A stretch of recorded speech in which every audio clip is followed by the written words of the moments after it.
Insurance isn't one size fits all, and shopping for it shouldn't feel like squeezing into something that just doesn't fit. That's why drivers have enjoyed Progressive's Name Your Price tool for years. With the Name Your Price tool, you tell them what you want to pay, and they show you options that fit your budget. Enough hunting for discounts, trying to calculate rates, and tinkering with coverages. Maybe you're picking out your very first policy, or maybe you're just looking for something that works better for you and your family. Either way, they make it simple to see your options. No guesswork, no surprises. Ready to see how easy and fun shopping for car insurance can be? Visit Progressive.com and give the Name Your Price tool a try. Take the stress out of shopping and find coverage that fits your life, on your terms. Progressive Casualty Insurance Company and Affiliates. Price and coverage match limited by state law. Forever. Dog.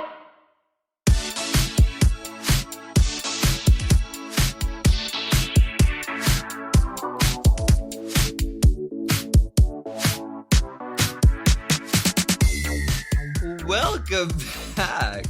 Welcome back for another steaming, piping, scalding serving of hot goss. This, of course, is our weekly chat show where we talk about events in our lives, issues in politics, and take a deep dive into the DMs. So let's get into some hot goss. And this is a very special episode, and we're very grateful that you're here because we have very special guests on the pod today. Mm-hmm. We have Bob, the drag queen, and Monét exchange from the WOWIE Nominated podcast Sibling Rivalry. Oh, come through with the WOWIE nods. Not the WOWIE Nominated. That's so shady. That is so shady. I'm excited to be a part of Hot Goss, the show where we talk about how hot Ryan Gosling is for the whole Oh my time. God. Okay, I have to say, I am not... The Notebook is literally my favorite movie of all time. I watch it every 3 months to remind myself what love really is. I do not think that Ryan Gosling is hot at all. I heard you found out what love is last night. Oh, wow. I did, girl. Yeah! Well, this is uncomfortable, Monet, because they have a special guest. Ryan Gosling, don't come. Never mind. Monet's not interested. Could you imagine? You know what, Ryan? Oh, no, I mean, if I would absolutely sleep with Ryan, but I'm not like, ooh, he's so hot. POV, you're Ryan Gosling randomly listening to this podcast being like, what the fuck? I'm not into him either, so I'm with you on that. But now that you live in LA, you could run into him, Bob, at any point. Would he be your celebrity crush? You know, to be honest, if Ryan Gosling was delivering my Uber Eats, I wouldn't know who he was. I don't think I know what he looks like. I don't think I've ever seen a Ryan Gosling movie besides The Notebook. And I just don't know. I get him mixed up with the guy who plays Deadpool all the time. Oh, Ryan Reynolds. Ryan Reynolds. Yeah. There's similar, kind of. Okay, Willam, Alaska. Bob also thinks, who is it? He thinks that Sandra Bullock and Julia Roberts look alike. Literally, who? not in Julia Roberts and Sandra Bullock. On paper, they're both like, tall white women with big mouths that you can see all their teeth when they smile. No, looking at them, though, he That's thinks like they look everyone alike. in Hollywood. I get them mixed up all the time. They're like Glenn Close and Meryl Streep, so I don't get them mixed up. But Glenn Close and Meryl Streep are visually, they would use the same emoji. Right, that's tea. I don't think that Sandra Bullock and Julia Roberts look that much alike. Like, Julia Roberts she has a very distinctive mouth, like her lips and her teeth are very distinctive. And Sandra Bullock, I'm obsessed with her. I'm obsessed with her, but I don't think they look alike. But would the memoji be the same? No, Sandra Bullock has like dark brown hair. Julia Roberts is like a auburn, like redhead. So that would be like a little different emoji. Trésor. Yeah, they're so different. They're basically like Tom Hanks and Michael Clark Duncan in The Green Mile. They're like polar opposites, basically, at this point. See, I always have a problem realizing that that's not Latrice. Oh my god. Because I thought she died at the end of the movie, but then I saw her on Drag Race, and I was like, oh, cool, a revival. Revival. So wait, Can I tell you, Bob. Sorry. Sorry, no, go ahead. Monet, this is not Sibling Rivalry. Please let these two do their own podcast. This is not our podcast, Monet. You're embarrassing me. Thank you for coming on my show. That's Wendy Williams says that, right? Wendy the Rosa. Oh my god. So wait, Bobalina, you live in Los Angeles now. So wait, now New York is officially dead. Bob the drag queen left. New York is dead. And here's the gag. Everyone at home listening to this, put this down in your motherfucking books on the day you heard this, okay? This was recorded on November what's today's date? 15th? 15th. Monet Exchange is moving to LA. I promise you, with every fiber of my being, I promise you, before 2022, Monet will live in this town. I want to see the receipts. Hey, wow. All right. I mean, there is a lot of opportunity here. And the only thing that you can't do in LA that you can do in New York, entertainment-wise, is Broadway. Do you know where Monet wants to move to further her career? Where? Portland, Oregon. Okay. Oh, really? You could take I over love Portland in a second, bitch. But there's this tall boy named Flawless Shade who used to be a go-go dancer up there with me. That girl, he got the dick. Flawless. Yeah. He's Really? I want to say the only motivating factor to move to LA would be just to change up my Grindr grid. Like, honestly, there's no other reason to move or change your address. Where do you live now? Where's your Grindr now? I'm in Harlem. Well, you might. I mean, I always like to go to places where I'll be a higher number once I get there. Like in Portland, I'm like a 9. In LA, I'm like a 6.5, 7. Wait, your dick changes size from city to city? No, Alaska. So, Monet, I need to ask you about this because I've seen the flyer. I saw that you guys were doing press for Trying to put on all that makeup. Did you see how much makeup she had on? Right, of course. She's like, I'm in the 80s now. Right. Monet is currently in London because you are debuting in the West End in a new show called Death Drop with Courtney Act. Oh my gosh. This is a huge deal. The West End Girls. West End Girls. How is it going?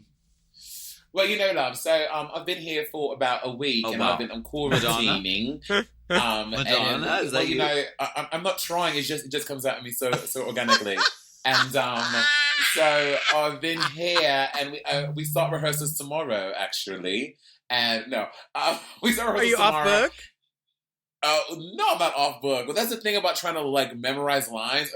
If you're not some of it, so much of it happens with blocking and stuff for me. But I've been trying to memorize it, but it's so hard to do it if you don't have scene partners and yada yada yada. I bet Courtney's off book. Oh wow, that's literally not true. We literally spoke last night about You're it. Assuming Courtney. How do you know Courtney's off book? How do you know that? We literally I'm not. Anyway, moving on. This is not your podcast, bitch. So you're saying Courtney's not professional. So you're saying Courtney's not professional. Oh my god. Anyway. And so the show is set to open on December 4th. If y'all learn your lines. Quarantine ends on December 2nd. And everyone here in London is pretty much, they're like, well, it's like 50-50. You talk to some people and they're like, girl, if they think we're opening up on December 2nd, they are crazy. It's going to extend because it's only going to get worse with the pandemic. And the other half of people are like, they cannot possibly extend it past that time because we need it to open back up. But you look around in London, y'all, and I don't know about LA, but in New York, I would say 90% of people have masks on. Like, they have their mask on. Like, they don't. Yeah.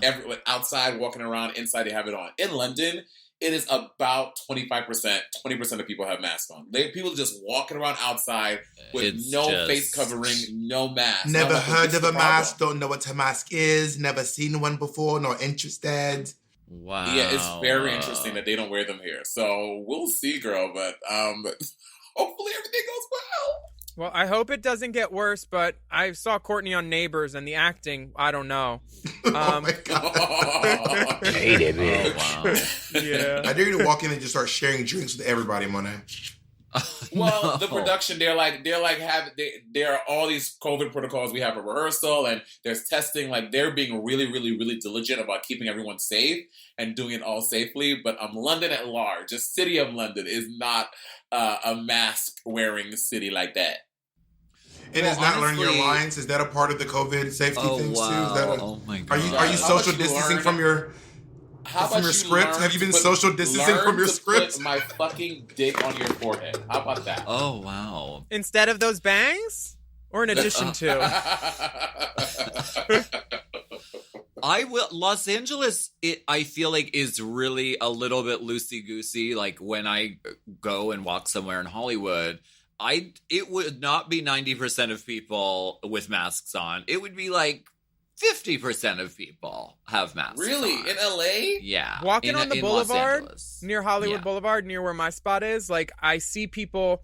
Friday night, it was just like me and Quarantine Boo hanging out. Saturday night, Quarantine Boo and me. And we went down Hollywood Boulevard each time. And the spots that are open, there's lines outside. They're popping. The people walk. A lot of people walking, no masks. But once they get in a spot with people, I see masks.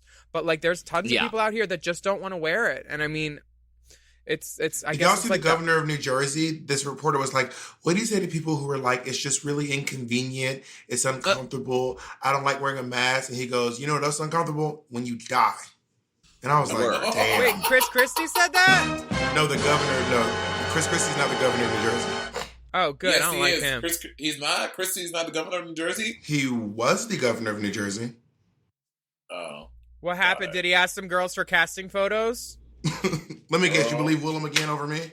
Oh, wow. Oh, my God. See, we're bringing it to you. We're bringing the sibling rivalry to Hot Goss. This is what you tune in for. This is the sparks and the sizzle. Alaska's about to spill the tea, literally. I am literally. Oh my God. Oh my gosh. I'm shaking. Okay. Oh wait, there's a rainbow spotlight. Oh, this is a great rainbow spotlight. He's my friend. He's written some songs for me. His name is John Duff. He has music out that's amazing. He loves the drag girls, the drags. John Duff, like, you fill up my senses, John Duff? No, that's John Duff. John Denver. Yeah, he's dead. Oh, John Denver. Oh. Yeah. No, John Duff, who is this is Hillary Duff's brother. Oh, girl, she used to get real fold up, but she doesn't do that no more. But this song is an amazing song called "Give a Fuck," and it's by John Duff. Please give it a listen. Wow. Maybe I need to lower my inhibition. I'll admit it, I'm insisting on not hitting till consistent commitment. I give a fuck, but if I didn't, I'd give a fuck to you. And if I'm anything, I'm honest, yeah, and honestly, I'm honest like a Puritan, born again, voice saying, well, let's pretend I give a fuck. Cause if I didn't, I'd give a fuck to you. What I want is my touch, your touch all over. Your touch, my touch, our clothes off. Nobody needs to know what goes on. Say I don't give a fuck, but I wanna give a fuck. I wanna give all my fucks to you. I want strings, I want rings. I wanna do bad things to you. So tell me that you give a fuck, so we can get in love. Get it, can't get enough. I wanna give a fuck, so if you give a fuck, I'm giving all my fucks to you.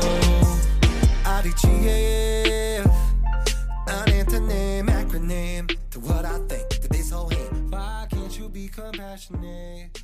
I'm not here on a whim, chances slim, but if hope is gone. Chime is changing the way people bank. They offer the most rewarding, fee-free banking, and it's built just for you. I don't want to interrupt here, but I want to chime in. They're not like traditional old banks that charge you overdraft and monthly fees. Plus, they have thousands of fee-free ATMs. There's nothing more frustrating than added fees when you're just trying to access your own money. Exactly. So with Chime, you are not just switching banks, you are upgrading to America's #1 choice for banking with a Chime checking account. And how about some of these benefits? All benefits here, honey. Get 5% cash back on a Chime card in a category of your choice, like gas or groceries. And you get savings that grow faster with 3.75 APY. That's 9 times higher than the national average. And don't forget, they also have Spot Me, which lets you overdraft up to $200 fee-free. We all need to be proactive in our own finances and understand what our money's doing, and banking can be confusing. There's so many hidden fees and policies that are different at each bank, so you have to look out for you, and with Chime you can do that. Yes, God, and don't just settle. Find what works for you and get the perks and benefits that are beneficial to your life. Check out Chime. Honey, I did. I'm a Chime user, and Chime is not just smarter banking, it's the most rewarding way to bank. Join the millions who are already banking fee-free today. Head to chime.com/drag. That is chime.com/drag. It only takes a few minutes to sign up. Chime is a fintech, not a bank. Banking services provided for MyPay and Chime Card provided by Chime Bank partners. Optional products and services may have fees or charges. Stated annual percentage yield and cashback for Chime Prime only. No minimum balance required. Checking account ranking based on a J.D. Power survey published October 20th, 2025. For more information on APY rates, MyPay, SpotMe, and travel perks, go to chime.com/disclosures. This podcast is brought to you by Squarespace. Squarespace is the all-in-one website platform designed to help you stand out and succeed online, whether you're just starting out or scaling your business. Everybody needs a website. Otherwise, you're just out there making your business happen with what? Word of mouth? No, ma'am. If you've got a passion project that you're starting, if you want to start making drag watches that are purely ornamental, made for the sole purpose of a queen touching her wrist during lip sync when the song lyrics say, "Time." That idea is brilliant and needs a website. This is why you need Squarespace, because Squarespace gives you everything you need to claim your domain. Showcase your offerings with a professional website, then you can grow your brand and get paid all in one place. Plus, they have integrated SEO tools, which means search engine optimization, I think, so you can show up more often on search engines. And their Blueprint AI design tool, which can get a fully custom website built in just a few steps if you want to do the whole AI thing. Plus, you can connect your socials, set up easy ways for your customers to buy your products, and even schedule appointments with you. It's all right there on Squarespace.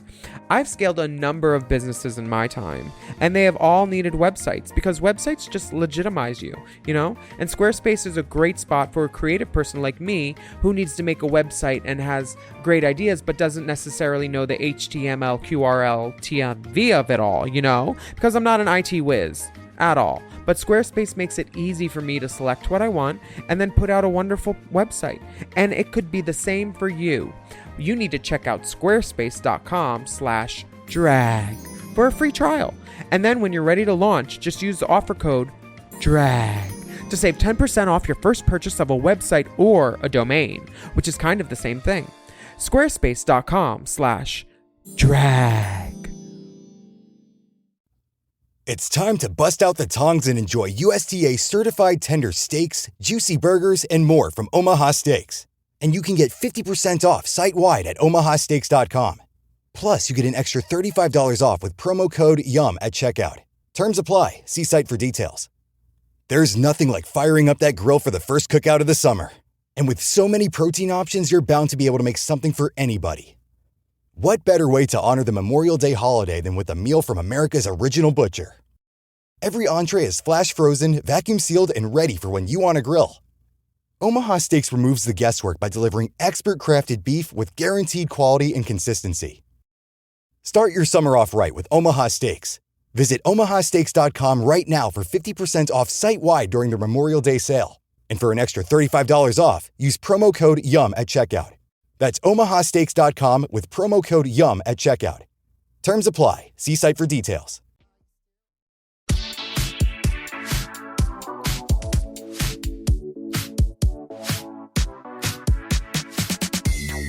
All right, welcome back. Now, we are here with Bob and Monét, and this, I don't know if you listen to the podcast, but this segment is a segment where we talk about the world of politics, and the segment is called, and it's a sung segment, okay, Let's get political.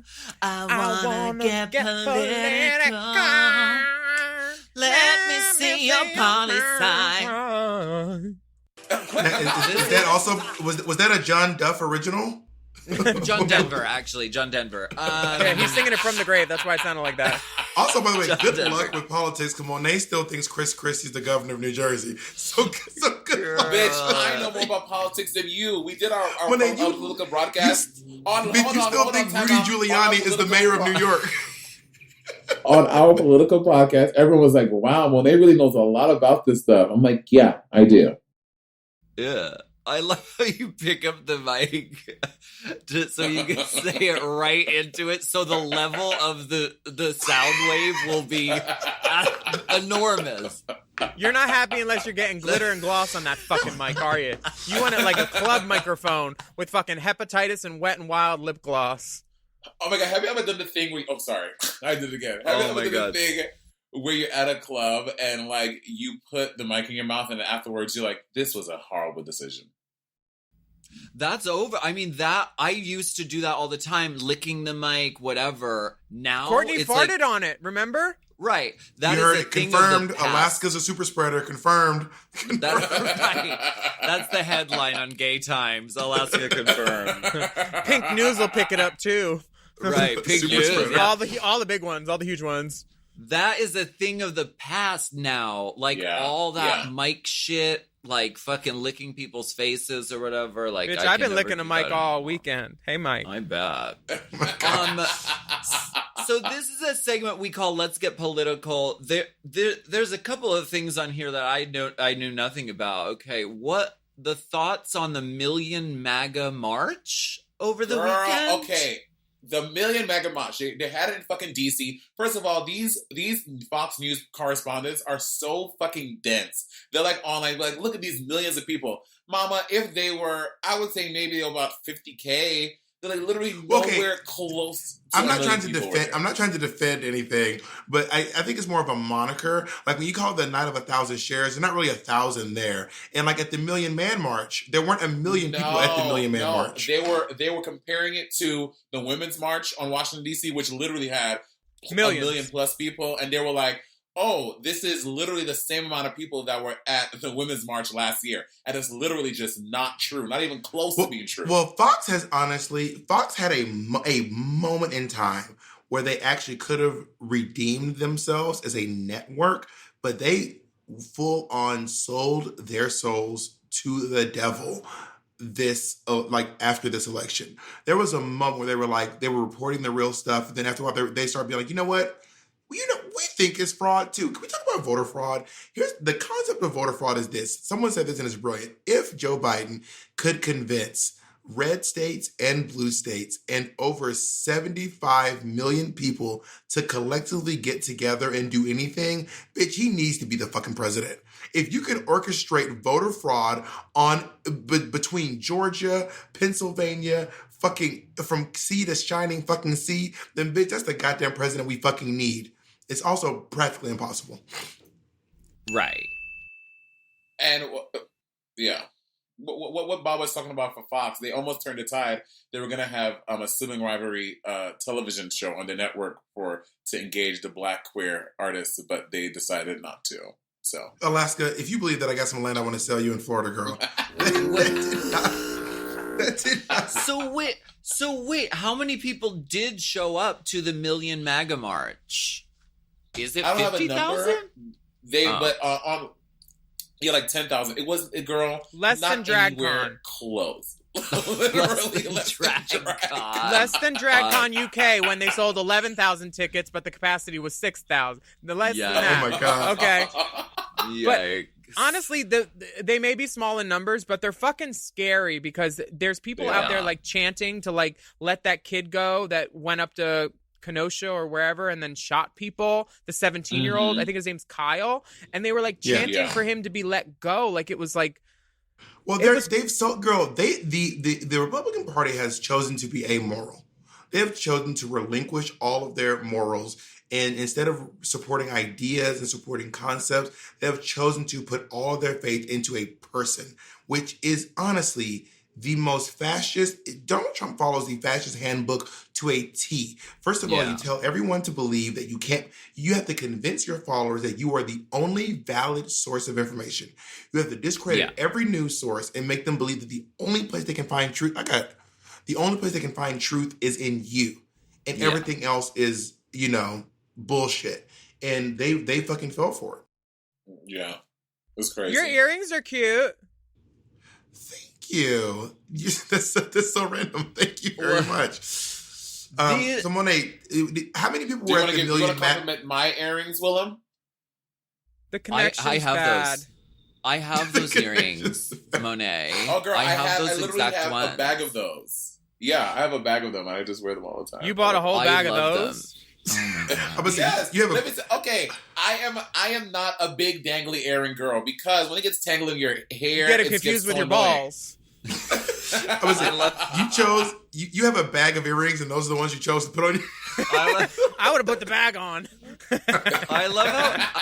I also love how, Molay, you were like, how like long earrings just tangle in your hair, and you literally have the pussycat. She means her eyebrows. It gets tangled in her eyebrows. This is the thing. Brows are longer than that wig, bitch. This is why, though. This is why, like, I'm so jealous that you can wear a pussycat wig, because not everyone has the feminine, ability to put on hair that is short and petite and look stunning, which that's what you do. That's who you are. You are so sickening and gorgeous that you can fucking wear short hair. I can not, because I am a dog. I literally, this is just covering how fucking horrendous of bone structure I actually have. Well, okay, that's enough Monet compliments. Do you guys want to say something nice about me now? I told you I liked your earrings like 10 minutes ago. Let's go back talking about the Million MAGA. March. Oh my God. Okay, so I knew Bob was up to something because we were talking and I saw Bob going like this. I was like, he's about to do something. He's prepping a joke. I fucking knew it. I knew it. If you want to see a joke, you could look up Alaska in that short hair that she was talking about. We did a turnabout night where all the AAA girls were each other, and after they saw Alaska, we got several requests for refunds. Oh my God. Because here's a joke I told years ago that I don't even think y'all were even on stage for. My mom got shot years ago, maybe like 3 years ago. My mom got shot, and I had to go do a gig right afterwards. And no one laughed at this joke except me, but it was a AAA gig. I was there with the AAA girls. And then I walked out afterwards and I said, I think if my mom would have seen that performance, she would have shot herself in the face. Asshole. But she lived. So we have left politics. Right. Your politics, you were covering the election live. I happened to join in on it, and I was worried as fuck that we were going to lose. Yeah. But we did, and you guys were keeping it cute and trying to keep it light all night. Did y'all have wigs on? Yeah. Good. We're in full drag. Sometimes I can't tell with you, Bob.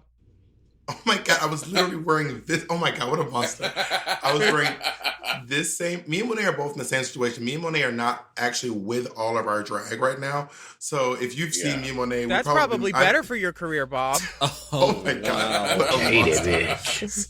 So I've been wearing this wig to every gig for the past month. I'm like, hi everyone. You could turn it around. But she's cute though. Turn the wigs around. Okay, Willam, what is this button? Is that LaToya or Janet? LaToya's an enemy of the pod. We don't bring her here. This is we don't see Miss her. Coco Montrese in the illusion of Janet Jackson. Because during the holidays, what's better than a little hot cocoa?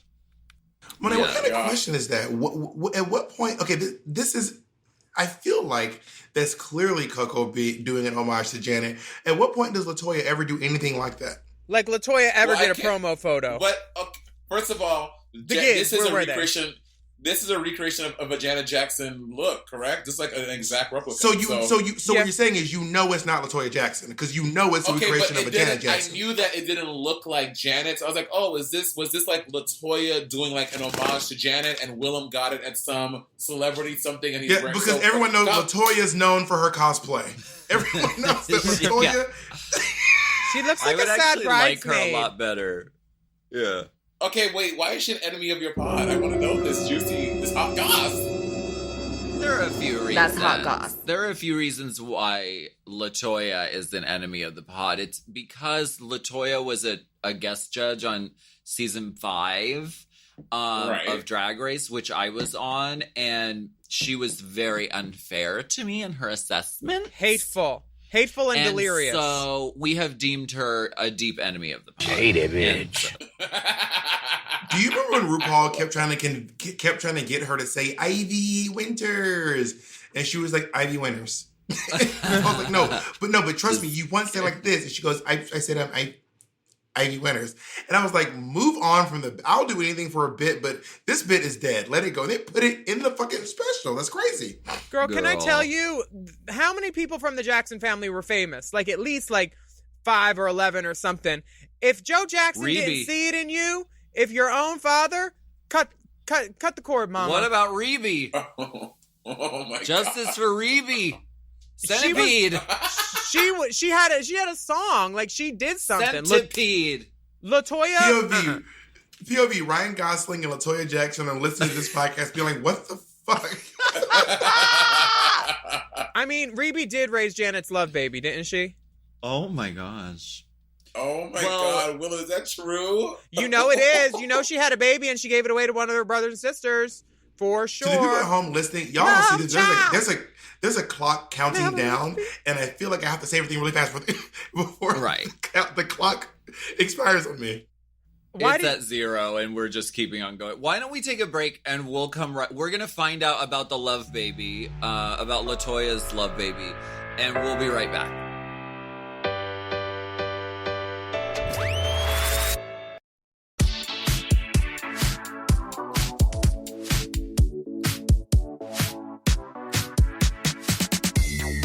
We are back.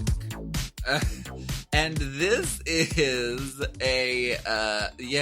Dipper muted his audio so his booking photo comes up. Yeah. Stop. Someone's a little shy. She's like, I'm shaved now. I want to see. Where is it? I want to see. Oh, wait, where did it go? Dipper. Oh, yes. Well, this is a segment. I don't know if Bob and Monét, I don't know if you listen to the podcast. We does. Okay, great. Well, this is a segment where we go spelunking deep inside the DM.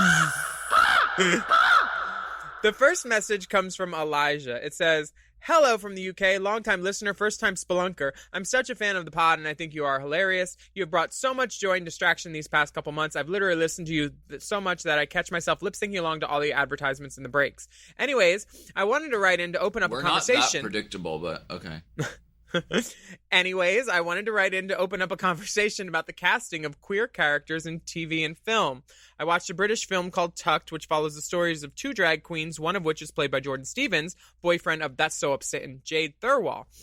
The character he plays suggests on a number of occasions in the movie that they're non-binary in the way they talk about not identifying male nor female. Something about the straight cis male playing a non-binary person just didn't sit right with me the same way I feel when trans characters are played by cis actors. There have been many conversations about whether gay characters should only be played by gay actors, which I don't fully agree with, but I do believe characters' gender identification should be reflected in the casting. I'm an actor myself, and my agent tried to put me up for a non-binary role, which I declined immediately and explained to her why. I've admittedly seen great performances by cis people as these characters, Jordan Stevens included, but shouldn't we now be in a place where we acknowledge the trans and non-binary people get erased from society as it is? We should at least give them the opportunity to tell their stories rather than casting the Scarlett Johanssons of the industries. With you both being actors, What are your thoughts on this? Am I overthinking this a little? Either way, I think it's a very interesting conversation to have. Thanks for listening to my long-winded message. Below, I have unfortunately not including dick pics, as I'm not that kind of girl, but instead you may find a photo of me and my best friend in matching zebra outfits. Sorry, it's not leopard. For when we saw the Twisted Circus in London. Gia Gunn performance changed my life. Alaska was an excellent host, and we were called faggots in the street. Talk about a fucking amazing night. Also, congrats on the Biden win from across the pond. All the love, Elijah. Look at Elijah. These outfits are very cute. I like these outfits. Also, his friend, that is not a zebra. Oh. Yeah, it's more like a camouflage. The dress is like a camo, or more like a Keith Haring almost. Drag Keith her, Haringbone. Monet. Drag her. Drag her, that friend. Keith Haringbone. So wait, what do you think about this? Well, I've been doing this for a while, and I'm like literally one of the cis actors that played trans roles on TV for years. And when I remember I got my first big part, and Ryan Murphy told me I got it because I was the best actor that came in the room. I do know that trans people auditioned for the part that I went in for. Now, I don't feel like I should be playing trans roles, but back then, they were lucky they cast me, because some of the people that they were trying to cast that went in, because everybody thinks, oh, I have a wig, I could play this role. So I think they were in better hands with at least someone who was closer to that than just some gay guy who puts on a wig for an audition, because that happened all the time. Trans America probably wouldn't have been the movie it was if it didn't have Felicity Huffman in it, you know? Sometimes there were trade-offs for publicity, or something wouldn't even get made if it didn't have that name. But should Matt Bomer be playing a transsexual in these days? No, he shouldn't. But, you know, a transsexual was paid to coach him, basically, and to be his coach for that movie. So, like, somebody's working somewhere. It may not be exactly what you want, but it's further than it was in the 2000s when I was doing it, you know? I feel like in terms of non-binary people, I mean, I consider myself non-binary. And if someone is playing a non-binary role in a TV show and they don't identify as non-binary, I'm also not about to be a non-binary person and jump into the conversation and be like, I feel like there are times when sometimes I would not, as a non-binary person, jump into the conversation of transness and try to take up space when I believe there are people who need that conversation a lot more than I do. Because you are what you are and you are how you're perceived. So whether I am non-binary, yeah, but the world sees me as a gay guy. And I acknowledge that. So I travel the world with a certain level of privilege. And I'm not trying to come into the trans discussion and be like, see us, people who are on the trans spectrum. I feel like that conversation, in my opinion, should be more reserved for people who are like visibly trans in the street, who are suffering at the hands of people who don't like that. So that's my opinion on that. That does not mean that other people are invalid in their experience of going forward and talking about those things. But I believe that this conversation, in my opinion, that space should be held up for people who are genuinely suffering a lot of death, violence, job discrimination, which is usually Black trans women who are visibly trans. Monet? Do you have a non-binary opinion on that, Monet? I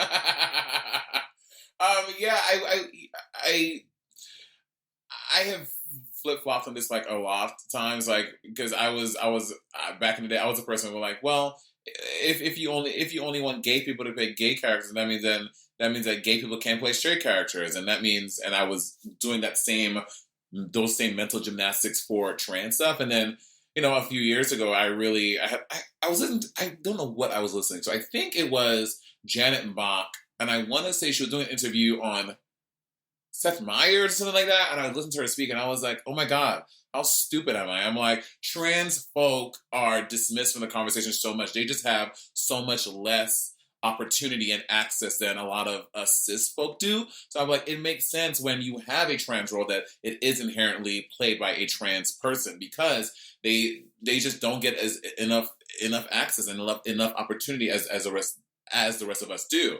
So with this non-binary thing, I do think the non-binary thing is a little different. And again, I do identify as non-binary, but similar to Bob, people experience me, see me in the world as a gay Black man. So that's what my experiences are on a daily. So I don't really know how it feels to be identified as non-binary and feel like you're not getting things because of that. So I can't really speak to that. Right. I found something out the other day which really fucked my brain up. What happened? Shangela did not deserve to win All-Stars 3. No, it really fucked my brain up. So there was this definition, you're so shady. There was this definition that I saw that supports, this is so random by the way, that supports the notion that Rachel Dolezal is Black. Listen to this. Race refers to physical differences that groups and cultures consider socially significant, while ethnicity refers to shared cultures such as language, ancestry, practices, and beliefs. So basically what that says is if people think you're Black, you're Black. And if people think you're white, then you're white. So what that says is basically Rachel Dolezal is Black, but she is not African American. That fucked my brain up.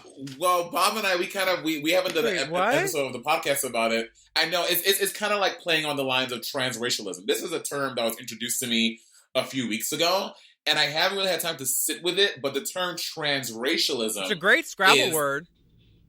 Yeah, lots of points. It's something. It's coming into the ether and into the conversation because it's like Rachel Dolezal. She acknowledges her privilege as a white woman that she navigated. She's not white.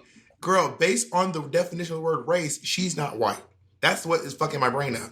Wait, I have a question about that. So I want to grasp what that was written. So are you saying if like just because you're from Africa and you live there and you take all their customs, but if you were originally like Dutch, are you considered? What it's saying is being Black and being African American are not the same thing. For They're example, not same. I'm Black. People in the Caribbean are Black. People in Africa can be Black, but I am the only one in that scenario who's African American.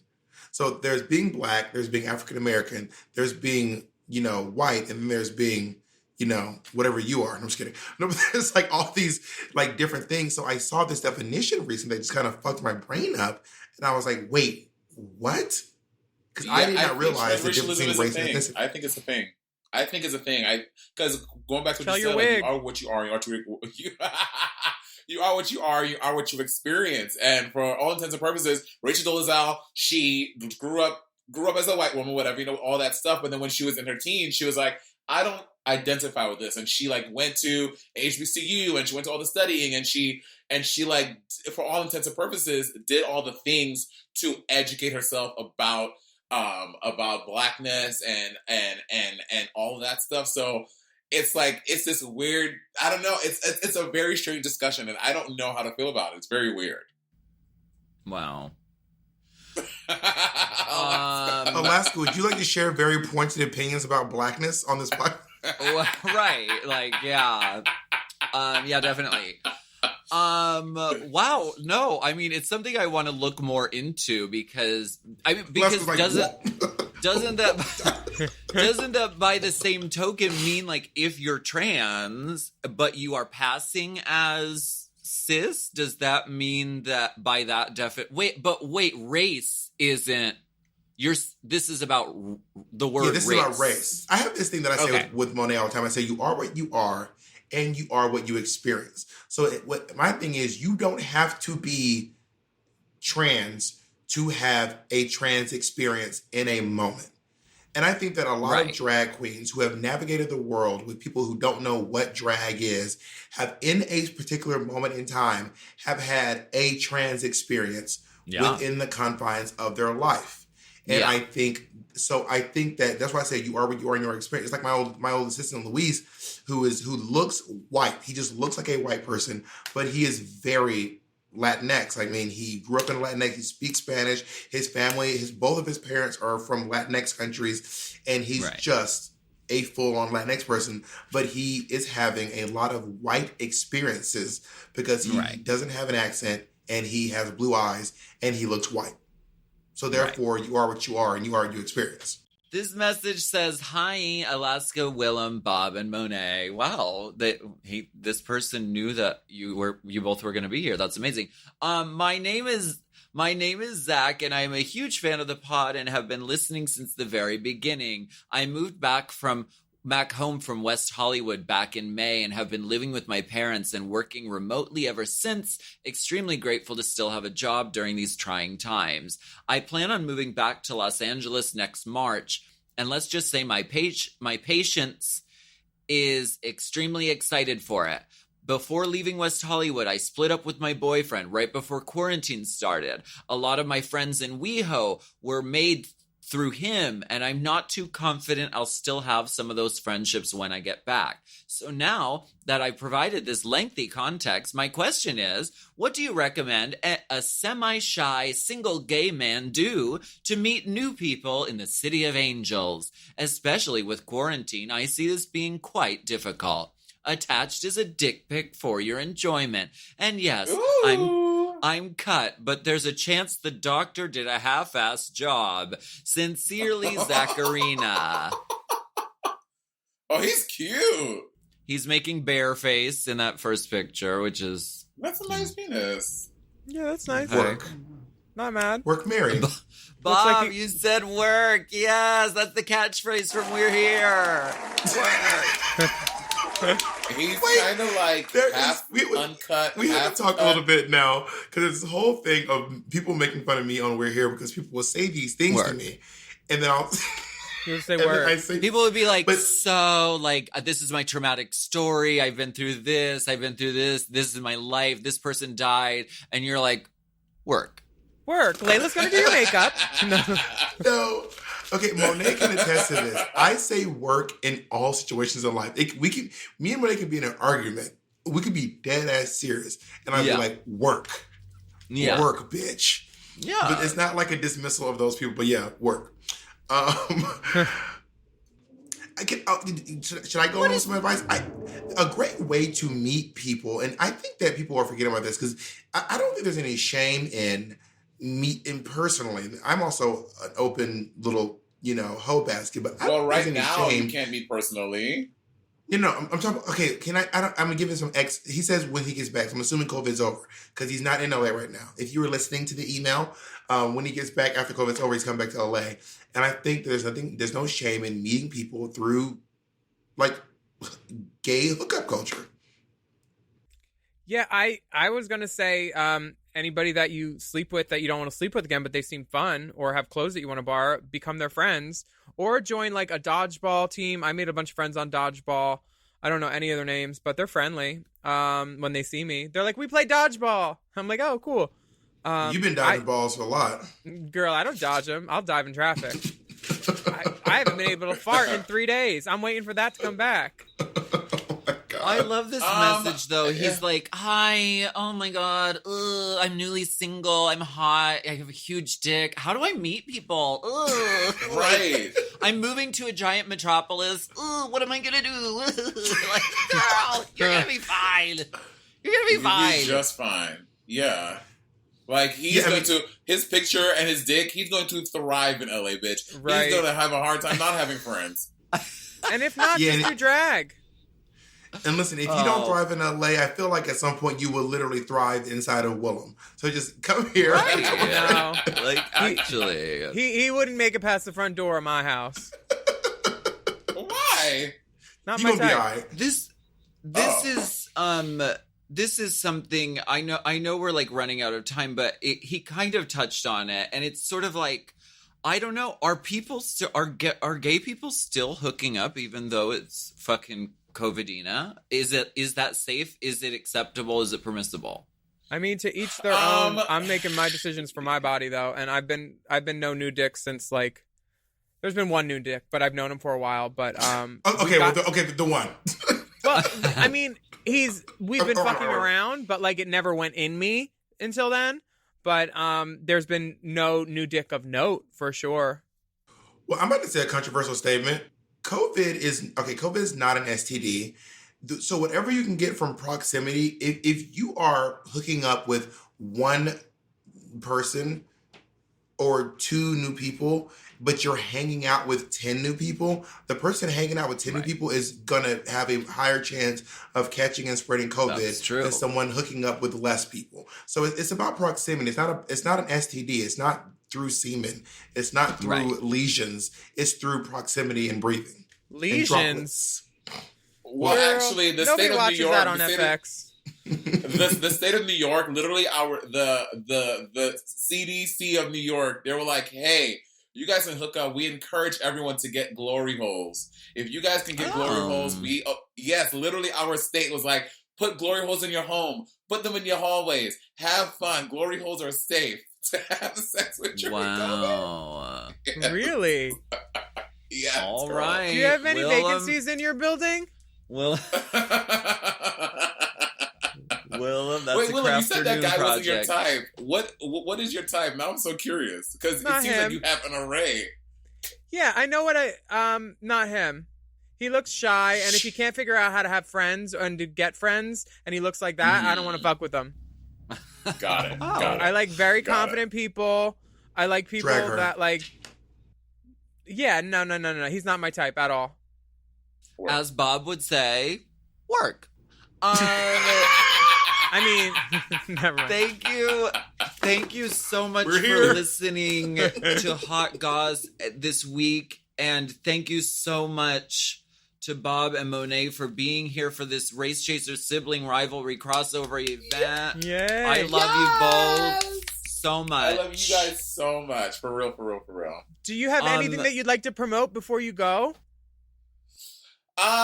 No, I think I'm just promoting my love for Bob, and I just love looking at that full mustache and drag. It's just so impressive the way that he does it with his makeup. It's so fair and so cute. Oh my gosh. Well, I guess I will promote the fact that Monét's doing a play on the West End called Death Drop. I guess she's not going to promote it. You can see Monét wearing outfits probably nicer than this T-shirt she has on right now. And maybe earrings that are slightly bigger than her thumbnails. So thank you all so much. And you can, of course, look out. Season 2 of We're Here. We'll be filming very soon. And you'll get to hear that lovely catchphrase all throughout the season. Maybe I'll say it at a funeral or something. Anyone have any words that I can say about The Departed? I'll just stand up and go. Work. Thank you guys. If anybody has any questions, you can send them to us at racechaserpodcast@gmail.com. And we also have bonus video content available on patreon.com/Willam. And our part 2 of Spelunking in our Sisters OnlyFans is up there right now. And you can search the hashtag racechaser and just watch the videos all a la carte, al fresco. We're also trying to get Willam to 1 million subscribers on YouTube. So go hit that subscribe button at youtube.com/Willam. And while you're at it, subscribe to Bob and Monét's channels as well. youtube.com/Bob the Drag Queen and youtube.com/Monét Exchange Official. Can I pitch a segment for y'all? I have a great idea for a segment.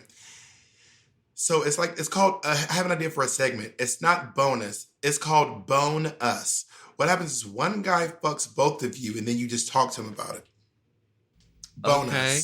All right, I'm not going to do that, but it's a great idea. I mean, who's the guy? When are you available, Bob? It's the guy from the email. We're gonna have to wrap this episode up. Who's he fucking first? Can I go first so that the transmission level is a little less? Transmission. I don't want to catch them. There's a little civic rivalry up in the Race Chaser. What you need to catch is a brush for that wig, bitch. What's Brush a your brush? hair, bitch. I've never heard Brush that. your hair. I'm not. Go brush your hair. Big Dipper is dying. Big Dipper is feverishly signaling that we wrap this up. Thank you so much for being here. Our podcast account is at Race Chaser Pod. The link on Instagram at Race Chaser Pod also has lots of resources and places to donate money in support of the Black Lives Matter movement. Wear a mask, wash your hands, stay safe and healthy, and we'll be back next week with more piping, steaming, scalding, boiling. That's Hot Goss. Cue the porpoise. Hot Goss is a Forever Dog podcast. Produced by Big Dipper. Executive produced by Brett Boehm, Joe Cilio, and Alex Ramsey. Mixed and mastered by Will Pitts. Our theme song is graciously provided by ATF Enterprises. This Goss is hot.